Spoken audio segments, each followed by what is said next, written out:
Hey, what's up, guys? Tukey here, back again with another episode of my San Jose Sharks franchise mode series right here on NHL 20, and today we go through our first offseason at the helm of this team after completely blowing it in the first round of the playoffs. Still can't believe that happened as the Montreal Canadiens win the lottery. Now, here's the deal. While there isn't a set structure, guidelines for this or whatever, I still think I'm going to play it rather conservatively when it comes to this first off-season.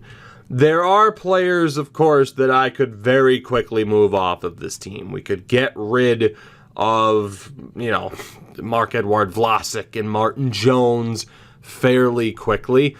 I don't think I'm going to do that, though. Just because I don't feel like it. I mean, it is rather easy to just be like, okay, this is the problem, terrible cap hit, get off my team, easy does, and go out and sign the best free agents. That's relatively easy to do. I want to struggle a little bit. And we are going to struggle a little bit because as it is, we don't have our first round pick in this year's draft.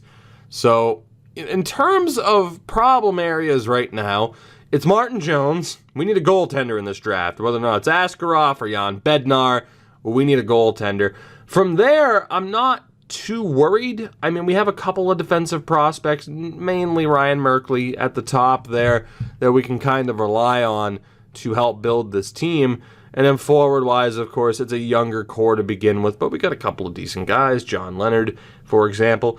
The issue is it's the first-year draft, so there aren't going to be that many good players to begin with, at least not outside of the first two rounds. So I'm not too concerned about having a ton of picks in this draft or trying to make anything, trying to make this work out in tremendous fashion. It is what it is. We don't have a first-round pick this year either, of course. So it's not going to be a big-time draft for us. The biggest question, though, is what to do with Kevin Lebec, because he is the one player who just doesn't seem to gel well with our head coach. And the issue is, Doan is a really good head coach. He's not the best head coach I've ever seen, but he's a really good head coach. And there's no guarantees that there would be somebody better than him if we were to make a move there. So with Lebec, the option's there to trade him now. The option is to offer sheet him and let him go to free agency.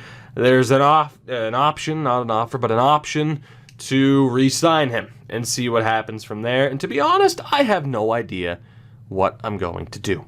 We will figure that out when we get there. In the meantime, let's get through this draft. It should be a fairly quick process because, again, I don't really plan on doing much. I don't think we're going to have the assets to be able to trade up into the first round. I have been wrong before, but I just don't think that's going to happen. And actually, here, let's take a look at the draft class because Askarov should be projected as a first-round dude. The question is, where is he? Askarov. 27th. 27th. So if we want to play this safe, we got to be looking at like the Colorado Avalanche. And the good thing is they do want to trade away that pick. So how expensive would this be to try and trade up and get Askarov? How valuable is our second? Not very. I know I can use the trade finder, but like I said, there aren't too many players that I'm exactly wanting to give up right now. Even this dude, Artemi Kniznev, I'm intrigued to see if he can go up to a medium top four with a good coaching staff. You never know. The issue, and the reason why I'm wanting to move ahead from this draft as soon as possible is because this re-sign phase is going to be a nightmare, especially when it comes to guys like Ben Hutton, Brendan Dillon. They're gonna want money for how well we played this year. So like I said, I'm not worried about the draft. I'm more worried about the re-sign phase. Could give up a Mario Ferraro. Could give up a Jeremy Roy. I don't really see how we do this. Could cash out on Marcus Sorensen, having good value. Hameliuk I want to keep for the same reason why I want to keep that defenseman. Leonard, Blichfeld, True. Like a lot of these guys I want to keep. I get that it's worth getting rid of them because we'd potentially be bringing in the goalie of the future. But still, Barclay Goodrow, is he on an expiring deal? He is not. Melker Karlsson is, though. Doesn't really have any value. We could try to capitalize on Marcus Sorensen having improved value following a successful year last year. But then again, he's also a very cheap option, which could really benefit us, knowing that he can do relatively well, except in the playoffs where he disappeared. So it might not be the worst idea to hold on to him. It's a really tough call. Same debate with Dylan Gambrel. Do we let go of him while he still has high value? I gotta be honest, I don't think Askarov's happening. So what I want to do is take a look at when Yann Bednar, the second best goalie in this draft, is projected to go, just to make sure we end up with him. And he's in the 40s. Ooh! Oh, come on. God damn it. There was a medium elite goalie there. Huh. There was a medium elite goalie. You know, here, let's take a look. So there's Bednar, and Alexiev's the only confirmed. Okay. You know, Bednar is going to be good. It might not be the worst strategy to go out and get both these guys. Dylan Garand isn't going to be that good. Unfortunately, he's not going to be bad, but he's not going to be that good. It might not be the worst option to end up with Bednar and Alexiev in this draft. There's other guys I can't guarantee. But there is the confirmed medium elite. So we could go out and get two goalies, or we could simply see who's available with our draft pick and try to get the best player available. Which, I mean, if we're looking in the second round, it should tell me, yeah. So we're looking at like Hirvonen, Theo Rocher. Okay. I mean, we have options. Connor McLennan is available. Jack Finley. Again, it's a dangerous first-year draft where there's so many computer-generated, or not computer-generated players, but there's so few computer-generated players. You have a lot of real-world guys where it kind of bogs down the quality of this draft. So for me, it's just, I guess, number one, do we have any confirmed players who aren't, you know, the top picks in this draft? And it's not looking like it. You got Stutzel, Peterson, Gunler, Jan Mysak. The Mysak. Yikes. He's a gem, all right. He's a gem, all right. It might not be the worst idea to end up with both goaltenders. I gotta be honest. Just to shore up our chances, get two goalies where, I mean, Bednar will have a higher overall rating out of the gates. And this way, too, we might not have to trade down, and we could just take the picks as they come. You know, I think I'm going to risk it. I'm just going to see who we can get with the picks that we have, and then trade down from there. Like I said, this first-year draft isn't going to be all that important to us, but I don't think I want to move Kevin Lebec. I want to see if I can make that work, even though we know it's a bit iffy. But I want to see if I can make that work. So I think we're just going to hold on to our picks here. It's perhaps a little bit more conservative, a little bit more of a conservative approach than you'd want me to take, I'm sure. Is he still on the board? Oh, sick. Oh, wow, he went early. Jesus. I thought we got Yann Bednar, and then I'm like, oh, never mind. He's been off the board for a while. I would have traded up to like the 20th pick. He still wouldn't have been there, so that would have sucked. So in terms of who's available here, I mean, Alexiev's available later on. Is there anybody here that I want to take a risk on? Artukin, 17. Ooh, man. Sergei Artukin. Could be worth it. I mean, we can look at that player later on. And it was the Mysak. Or, well, who's this guy? Hunter Sexsmith? Not bad either. Had good physical ratings. We could take a risk here with somebody. Our scouts have obviously done a terrible job. I like Artukin for the fact that he's an offensive defenseman. That fits right in with what we're looking for. I think we're going to risk it with Artukin and then take that goalie with the next pick. I think that's it. So we're going to take the Estonian, Sergei Artukin. He played in Russia. Ugh. Okay, so we have another Znaev at the very least. It's the first year draft, man. It's always a bit rough. Now, please tell me that goalie's here and that nobody went off the board to ultimately break my heart. Sweet. We're taking him early, but I'll do it. Vyacheslav Alexiev. He's 5 years out, but medium elite. That pretty much confirms, as he's a 51, that pretty much confirms that we're sticking with Martin Jones, which I feel like we kind of had to. That was our destiny in a way, is to stick with Martin Jones, because trading that contract is going to be a bit of a nightmare. I can't believe Bednar went that early. I was kind of hoping, like, hey, he's a goalie. Maybe he'll slip. He didn't slip. Just a quick look at the top 10. I'll give you a look at the end of the draft to see all the names and all the faces. So, I think we're probably good, unless there's still somebody available. It brings us down to the 5th round. I highly doubt that there are still half-decent players at this point. It's not looking good. Yeah, it's looking pretty rough. There are a couple of goalies who could be worth it, but again, they're, for the most part, real players, so you know those potentials aren't going to be great, and our scouts did a god-awful job. So we are going to either risk it for those guys who were at the top. No one's really close to being confirmed. Actually, Dexter's the closest to being confirmed as being half decent. The Norwegian, Jalen Dexter. You know, we might as well take a risk on this guy. Take a second goalie. What's the worst that could happen? Medium starter. All right. 56 overall, too. That's tremendous. Just like that, we have 2 goalies to potentially, you know, make something happen with down the road. I'll take that. No problem. Not bad for a shot in the dark pick. Wasn't expecting much, that's for sure. Made it work for us.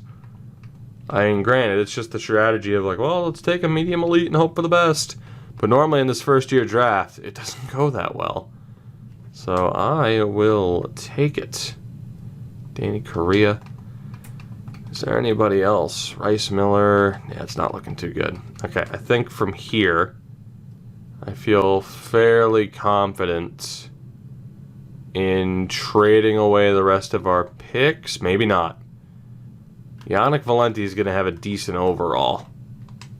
The potential's horrible, though. Oh, yeah, we're out of this draft. Let's get out of here. Find a trade. Find a trade. Who wants these picks? Someone please take these picks. Damn it, who wants this pick? Yeah, there we go. 23 offers for this. Jesus. There we go. 2021 picks. That's what I wanted. Basically, Boston's 5th next year and a 7th this year. Perfect. Thank you very much, Boston. I will take that. Does anybody want these 2 7ths? Please. Thank you. Arizona will let me trade up. Any 2021s? No 2021s. Let's go for this pick then with Philadelphia.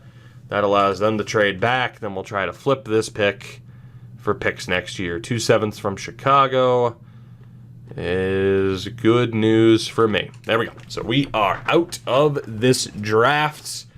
Beautiful result, all things considered, that we end up with 2 goaltenders potentially for the future. They're both a ways away, but hey, we'll see what happens. And in the meantime, again, out of stubbornness, I think, more than anything, we are going to be sticking with a lot of the problem players on this team. Martin Jones, Mark-Edward Vlasic, who I'm not as excited about. So let's see what we have here in terms of the re-sign phase. Now, on expiring deals, Aaron Dell, his contract is up. He posted a 905 this past season. I feel like we can look for different options in a better backup, right? So we're not going to bother re-signing him. Shortridge and Bebo will be gone, too. Defensively, oh God. Brendan Dillon had a pretty damn good year. 19 points and a plus 32. He's currently making 3.2. And he wants a raise. 6 years at 4.4. Oh, God. Do I want... Okay, number one, that term is a nightmare. That term is a nightmare. And even then, money-wise, do I want to pay over $4 million to a defense-first defenseman? Even though he did really well for us last year, I just don't know if I want to do that. $4 million for a second-pairing defensive-first guy. I just don't think I want to do that. I think that's a bit much.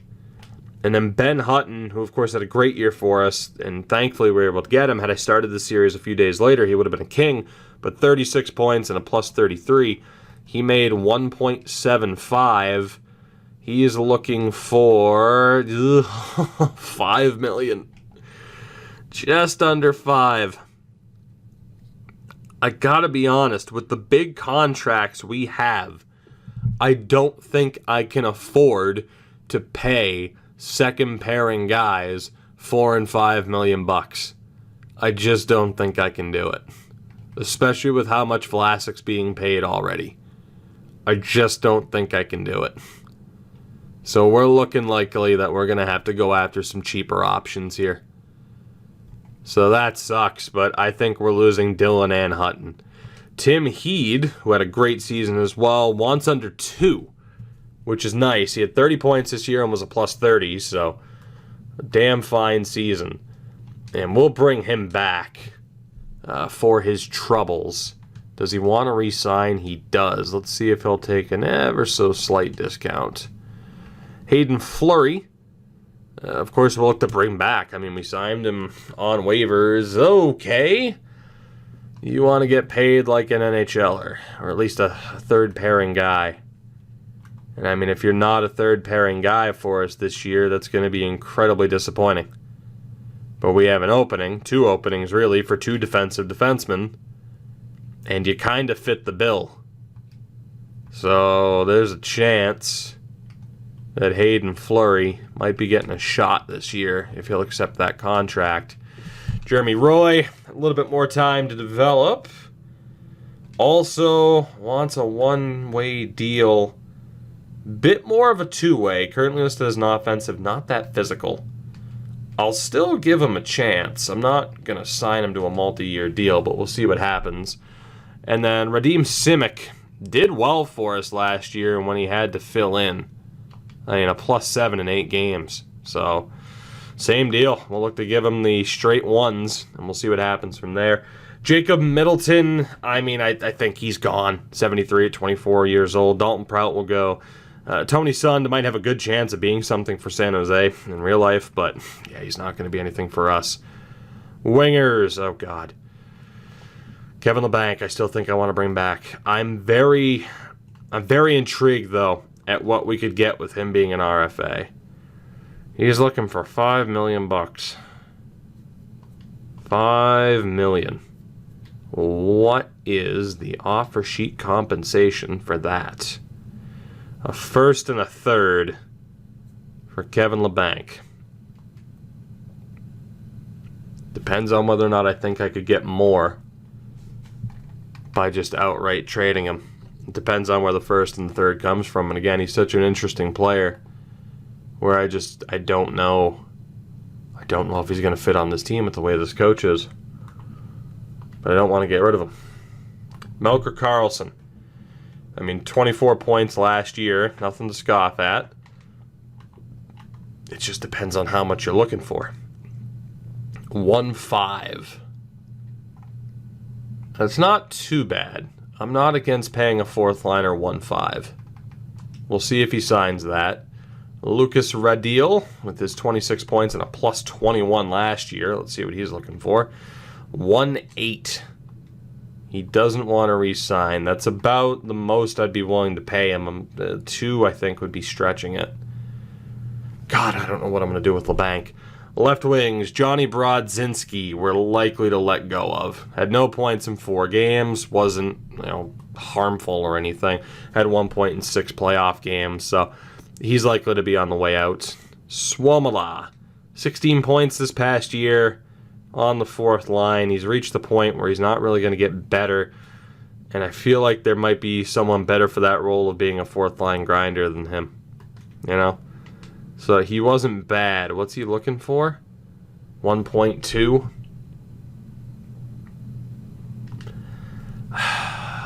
That's not bad. I mean, if he'll accept... Let's see if he goes 1-2 even. Trushan VL is going to be dropped. I mean, he's a 72 at 23 years old. And then center-wise, Marlowe Thornton. The tune-off we're going to bring back. See if he can improve. He wants a one-way deal. Jesus. I don't know what you're thinking, buddy. But, I mean... I'll give you 1-1. I mean, I guess he's expecting to be a 4th liner next year. His name's Jaden. I know that much. We'll bring him back for 1 more year just to see if there's... My God, everyone's wanting one-way deals. Okay. Kelman, great season. We know we're going to drop him, though. I mean, just based off of his age. Jonathan Dahlin, one of the rare guys who's cool with a 2-way deal. And Wiederer is going to be dropped as well. Marlowe, what are you looking for? That's a bit of a raise, buddy. I want to keep you on this team, but damn. I'd love to keep Marlowe on this team, but 5.5. He's worth it, but damn, I want to win with these two so badly.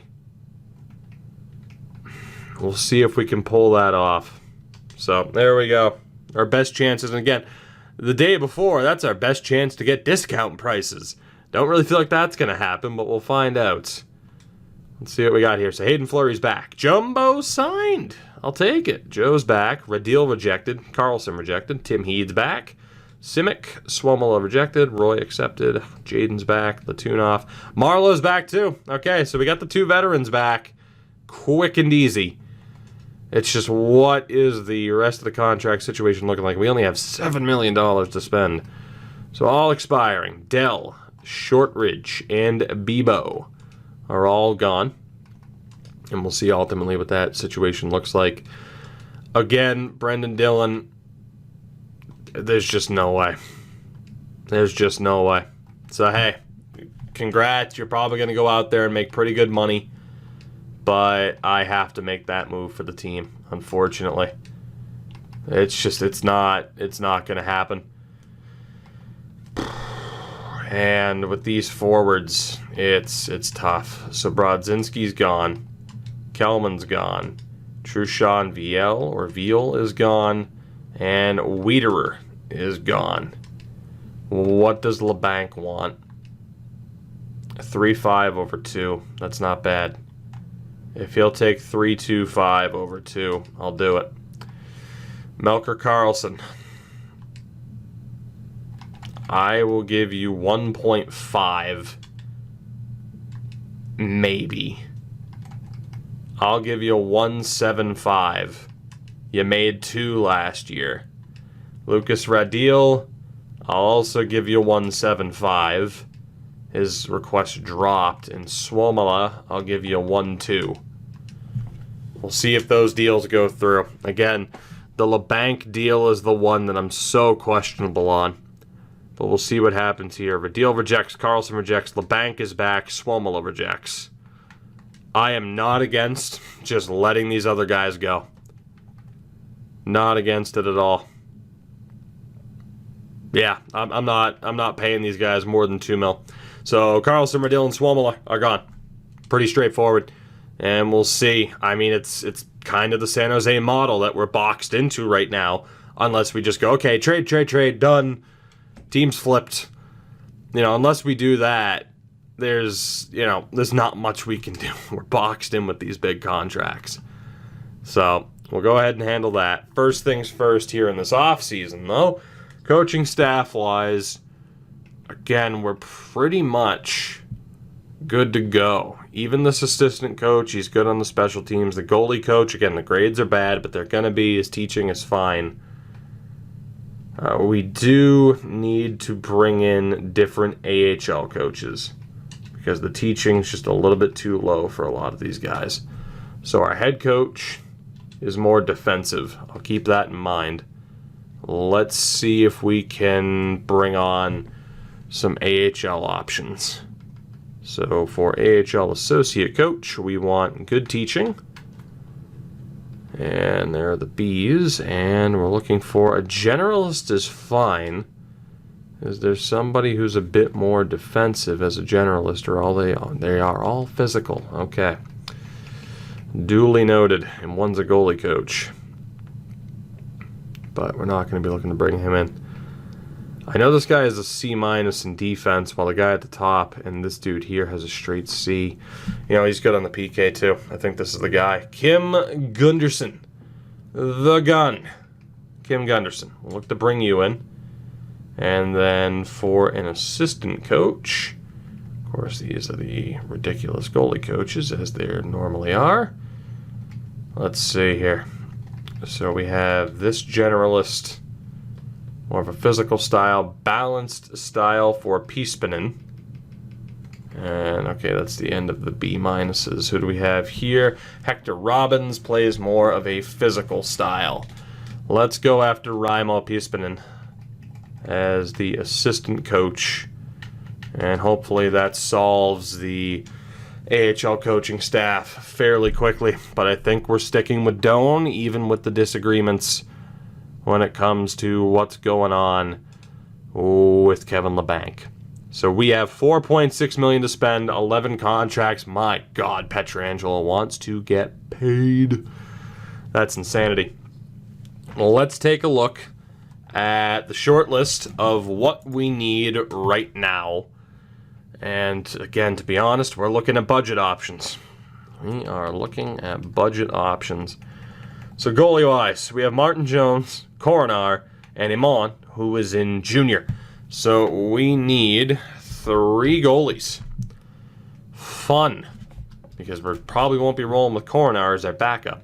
Defensively, 1, 2, 3, 4, 5, 6, and we'll say 7 there. So the AHL is 1, 2, 3 with Ferraro, 4. So we have 4 AHL defensemen.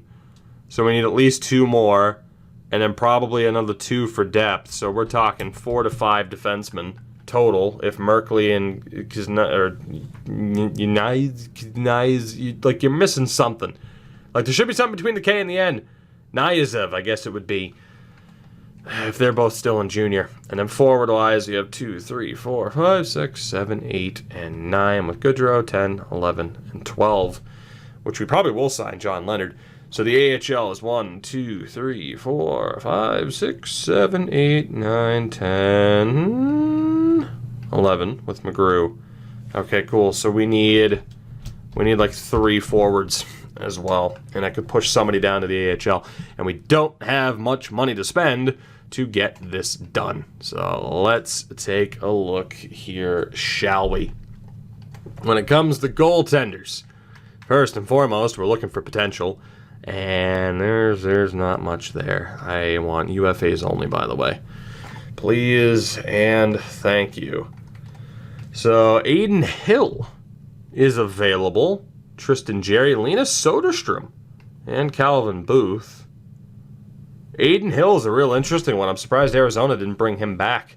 He's a year younger than Jerry, too. And Kevin Lankinen. So Booth and Soderstrom. Zagadulin's 24, Capo Kakinen's 23. Jesper Eliasson, he's a 65 though. That's pretty rough. So there are some options here. I'm not against bringing in Aiden Hill and seeing between he and Coronar who can get the job done.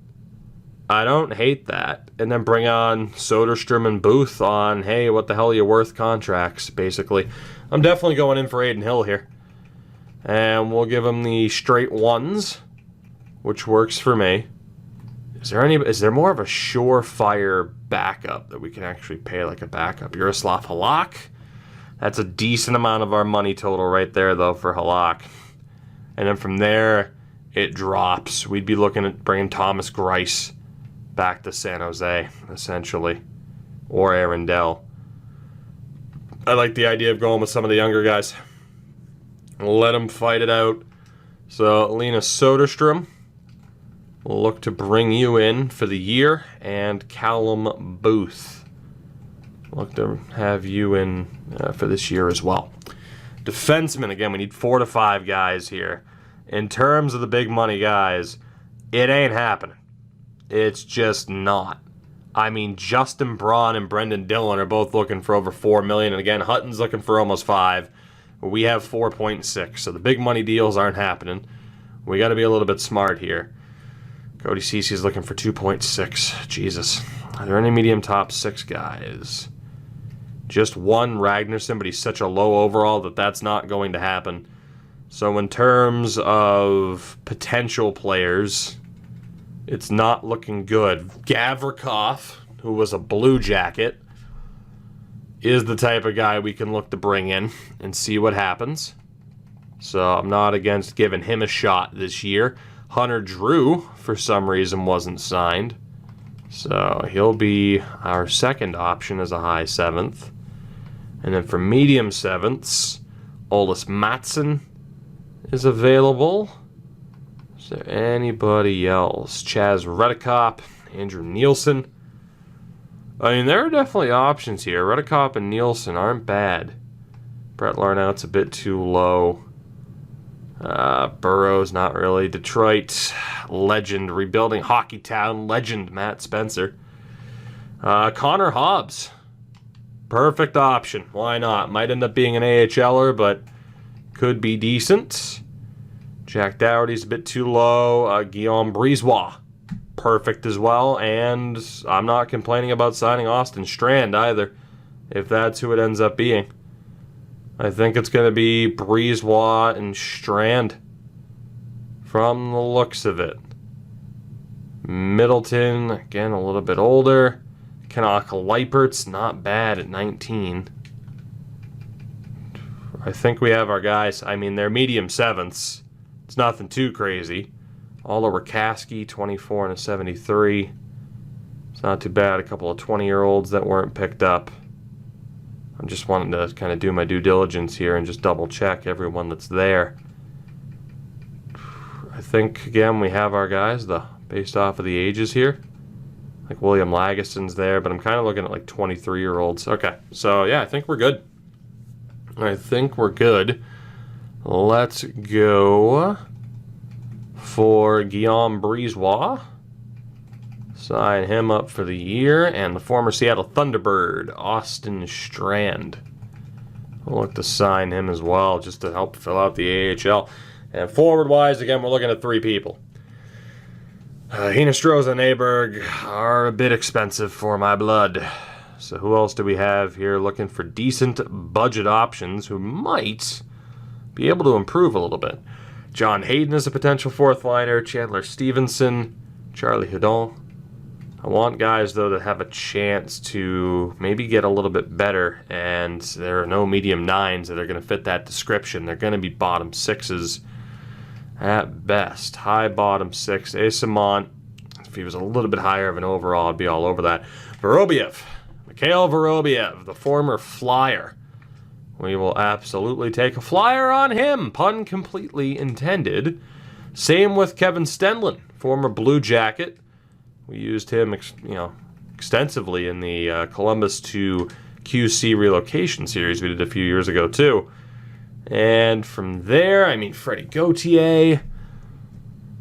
We need one more guy. This is where we could spend a little bit of money. Bringing in Stenlin and Vorobiev, not a terrible idea. But this could be where a bit of the money is spent.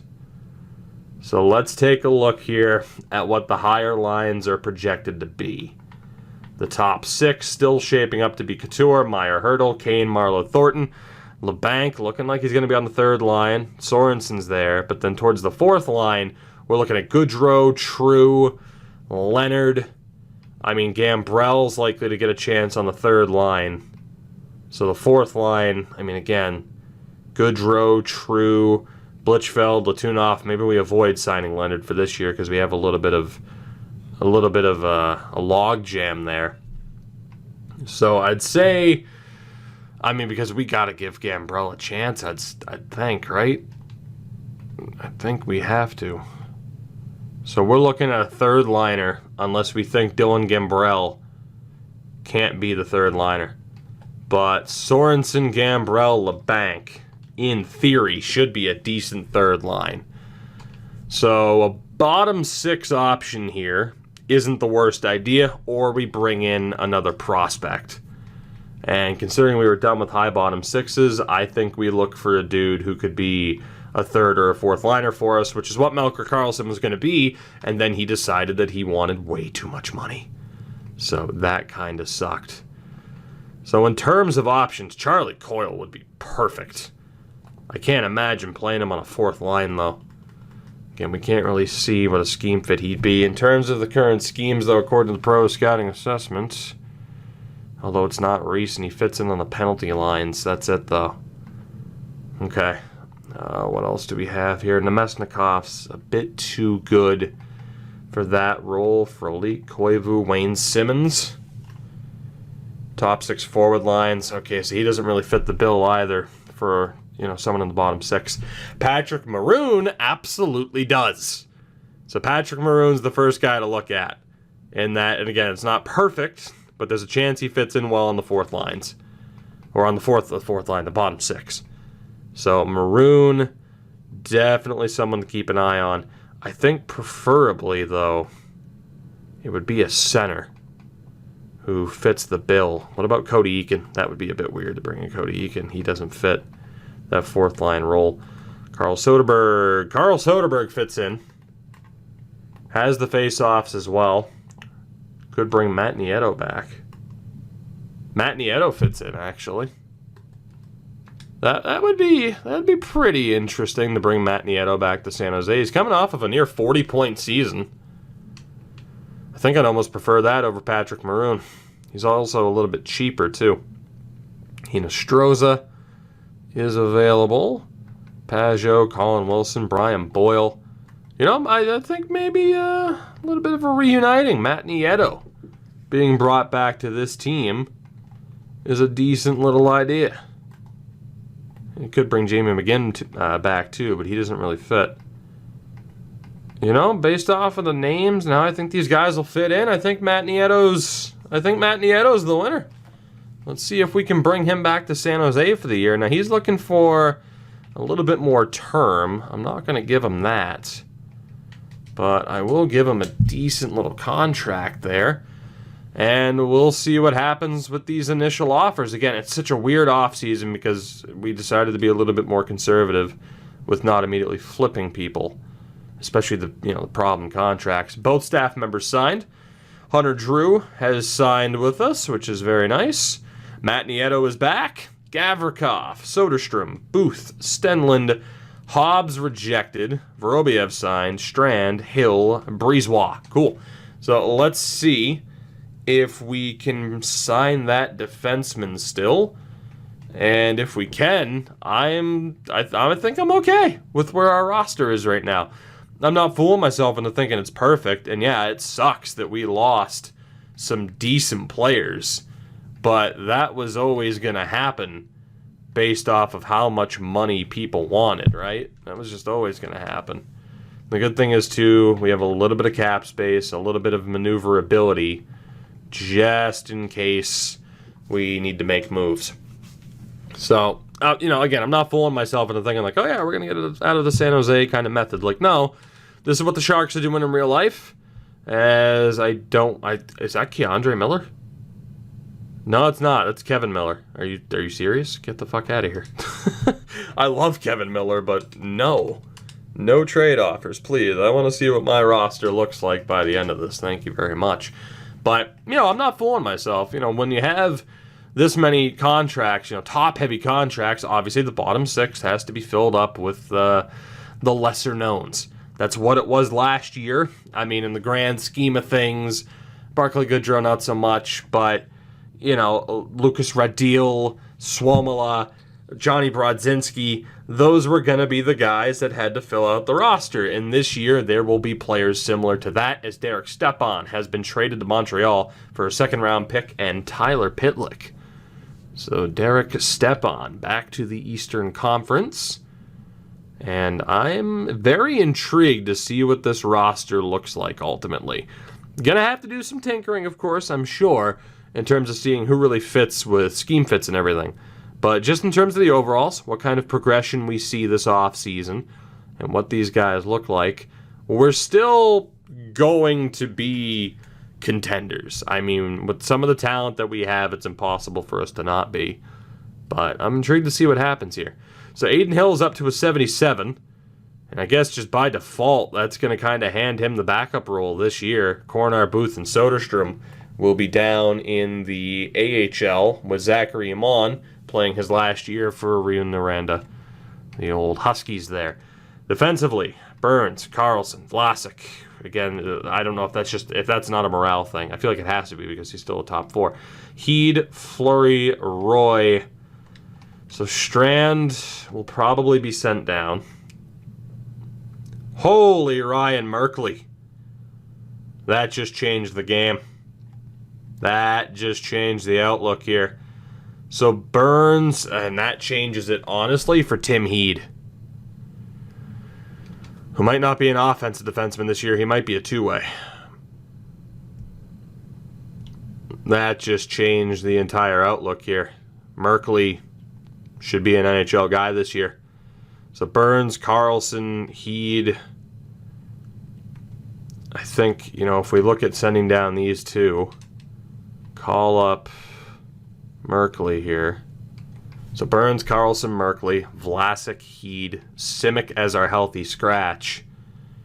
Fleury and Roy both looking all right. It's at the point where we're definitely going to have some scratches in the AHL, of course. I'm just trying to think from a player type perspective, how do we want these guys to play? It would kind of suck having to tell Tim Heed, hey, you're not an offensive anymore, you're a two-way. The issue is Merkley, Carlson, and Burns are all offensive defensemen, clearly. Clearly they're offensive defensemen. Now, you can get decent chem sometimes with a two-way and an OFD next to one another, but that definitely changes it. And between Fleury and Roy, I think now that really kind of alters it too, because if we have Vlasic with Burns, probably Heed with Carlson, that's a real tough one. And then Hayden Fleury as a DFD, I think is going to be a little bit more valuable. I mean, we could give Merkley that one extra. I think he at least deserves a trial. It's just I'm not entirely sure how that defense is going to pan out now. And then forward-wise, Timo Meier's up to an 89. Jesus. I mean, our top 3 is ridiculous. Third line there. Fourth line, Goodrow, True, and Vorobiev, potentially. Although, again, I think Dylan Gambrel needs to get a shout here to see what he's capable of and to see if we can get some good development from him. So, in terms of a veteran, I mean, Vorobiev, Latunov should get some time. Daniil Yurtaikin, I'm not against him being the healthy scratch because I don't expect much out of him in terms of development. So if we take an early look at this team, we'll go best lines and start with the defense first. So yeah, you see the issue. Burns and Carlson certainly can't play on the same line. 2 OFDs there do not work. And again, Burns is actually a better fit for... He's a perfect fit for that third pairing in terms of what they need the third pairing to do. Carlson isn't really a great fit anywhere else. Carlson evens out on that third pairing. He's weaker on the second pairing and, evens out on the first. So that's the issue. Burns is perfect for that third pairing, but Erik Karlsson has to play there And again, it's good too because it shelters him. But yeah, Karlsson has to play there because he's not a great fit. So Burns ideally plays second pairing because it fits the lines a little bit better. And again, Tim Heed's a perfect fit there. Vlasic, not a great fit there, but a better fit for that third pairing. So I think we go Vlasic and Karlsson together again. Change Hayden Fleury to a DFD, play him with Burns. Merkley is not great, really, anywhere. But he can still get a chance. I mean, really, Merkley is kind of Heed's replacement, who's already ready. That's not great. Not that it has to be, just lefties and righties. But, again, I think if we change Heed, I just want to check this. Let's change Heed to a two-way and Fleury to a DFD just to see the effect that it has on the chemistry, as I think it's likely to help out at least a little bit. Might have to change Merkley to a two-way, which would suck. I don't think we'd be getting the most out of him there. But Heed, I don't want to completely neutralize his offensive side of things by saying, okay, you're a DFD now. Because it's not exactly what he's good at. He has an offensive side. We saw it last year. We still want him to be using a bit of that offensive touch as much as we can. And then Hayden Fleury, I talked about it. We looked at the attributes and kind of compared it to Brendan Dillon, who was the DFD on that second pairing this year. If Hayden Fleury can be that for us, just a shutdown guy, don't worry about the offense. You're playing with Brent Burns. Let him do the work. You just sit back, do nothing, don't worry about it. That should work out. Worst case scenario, it doesn't. I'm not afraid to give someone like Simic a chance because, again, he played very well last year. So it was a 0 and a +1. What are the pairings now? +1s across the board. So let me know what you think. I don't hate that. And again, Roy is there. Simic also here. Instantly makes that a +3 with Tim Heed. Not bad at all. It might be even a little bit better if Heed was back to an offensive defenseman. And I mean, that's about the same regardless. So we have options. I do wonder how Roy would do on this team. But let me know what you think. Does Ryan Merkley get the shot this year? But the good thing is the defense is looking okay.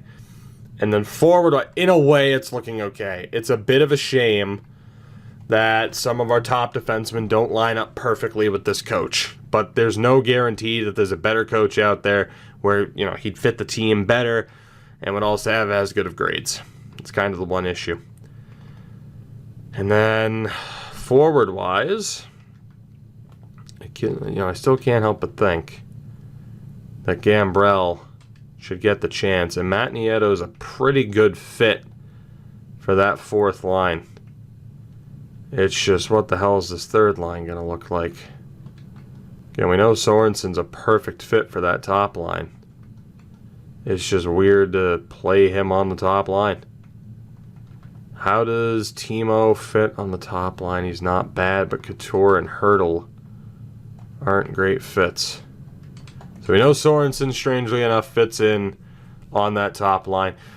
We might have to take a look at coaches. I mean, that's just what it looks like. But we do know that Sorensen, Marlowe, and Kane work really well on that top line. Couture, Meyer, and Hurdle work really well on the second line. It's the second line that's basically the first line.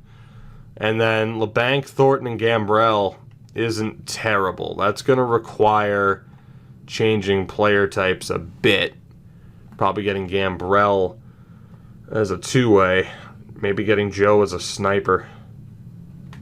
Different options there. And then this fourth line, I don't hate running Barclay Goodrow at center. I don't hate it. And then having Matt Nieto there as an insurance policy. I think we recovered pretty well from losing some decent members of the team. I mean, we're still pretty damn stacked. I'm really liking the looks of this team. I mean, even if we're having to rely... Martin Jones is a bit scary, but even if we're having to rely on a Dylan Gambrel and a Ryan Merkley to try and make this work. We're still listed as champions, and I think rightfully so. It's still a very strong team. But to take a look at the head coaches that are available right now, are there any top-notch guys? I know we could have looked earlier. There's Picard, who is a beast. I can't deny that. Very good grades for Picard and for this other dude here, Ramirez. So Mario Picard and Ruben Ramirez, both pretty strong. Picard is the default coach for the Bruins, so he's based on Bruce Cassidy. 62% fit and a 58 there. I mean, he's a great fit with Timo Meier, Evander Kane, not so much with Karlsson, Thornton and Lebec, definitely not. Merkley, definitely not too, but that's because he plays a defensive style. So you got to factor that in right now, though, with someone like him. Ramirez is more offensive, so it's a 58 scheme fit, but you can see there's lesser extremes. It's just Evander Kane that he really doesn't get along with. So, I mean, Picard would be nice, but we have so many offensive defensemen on this team where it's like, okay, is that really going to work? So there are other options out there, aside from Doan. We don't have the worst scheme fits in the world. At the very least, there are no minuses on the team. It just kind of neutralizes our ability to get more pluses, but we're still looking really good. So in terms of the offense, again, right now it's just a matter of the combinations, optimizing that. But defensively, the big question is, do we give Ryan Merkley the opportunity this year? I think we probably should. And again, we'll have someone like Radim Simic waiting in the wings, Roy waiting in the wings as well, who could potentially get an opportunity later on this year, as I'm not against giving Coronar a chance, and then Booth and Soderstrom. I'm not against that. Coronar deserves that start. And then defensively, just to make sure, of course, Trevor Carrick is still here. You also have Hobbs, Mario Ferraro, Nizeyev, and Hunter Drew. So actually, someone like Trevor Carrick will probably take a seat for someone who has a half-decent or better chance of development. I was going to say half-decent potential or better chance of development. Connor Hobbs is only a medium 7th. Mario Ferraro, medium top 6. That would be the guy to get the opportunity. And again, there would be some line optimization here that I'd have to do. But for the most part, pretty straightforward, and I think we'd be okay. And then forward-wise, just to get you an idea of who we'd be focusing on, Bergman would be taking a seat more than likely. Or not. I guess we're good. I thought we had more scratched forwards. I might have to maybe trade someone like Trevor Carrick. There's a decent shot of that. Trade Trevor Carrick. Also sign another forward or two for the AHL just to get a little bit more depth there. But overall, we're looking good. Let me know what you think. Ryan Merkley, does he get the opportunity? Let me know what you think as well. Head coach-wise, give it a shot. See what happens this year. Maybe make changes if we have to.